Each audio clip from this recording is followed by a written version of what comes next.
comment faire pour méditer, pour commencer à méditer, pour méditer la première fois? Bon, déjà la meilleure façon, c'est de le faire en groupe, à plusieurs, ou seulement à deux peut-être.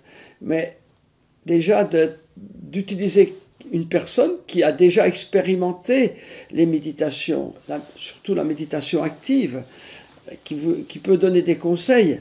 Osho a créé des techniques de méditation active. Je vais en dire quelques-unes. La méditation dynamique, la Kundalini, la Gibberish, la chakra breathing. Il y a beaucoup de méditations qui sont actives. Ou simplement Nataraj. Nataraj, c'est simplement danser pendant 3/4 d'heure, le plus totalement possible, et 1/4 d'heure de silence. C'est une très belle méditation. Elle est très simple. Pour comment commencer à méditer? Déjà, peut-être en dansant pendant 3/4 d'heure, peu importe la musique que vous dansez, la danser la plus totalement possible, et ensuite se mettre 1/4 d'heure, 20 minutes ou plus en silence, et laisser faire les choses. C'est ça la méditation. La méditation n'est pas obligatoirement une grande technique. La méditation est simplement être le plus total possible. Et les méditations d'actifs sont très, très précises dans leur système. C'est vraiment un processus qu'il faut respecter scrupuleusement, parce que c'est un processus médical, c'est un processus scientifique. Si on ne remplit pas ce processus, c'est comme si vous alliez chez le médecin qui vous donne un médicament le matin, midi et soir, et que vous en prenez 3 une journée, 2 le lendemain, après vous en prenez plus et vous recommencez.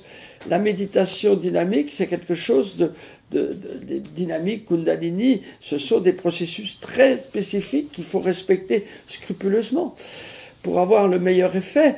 Mais dans ces méditations qui sont expliquées, il y a la danse, il y a le mouvement, il y a l'expression de la colère, il y a l'expression du rire, il y a l'expression exprimée. C'est pour ça qu'on les appelle aussi les méditations actives.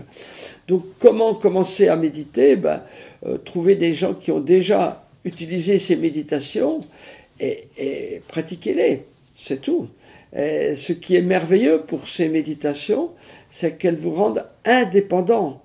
C'est tellement important, indépendant.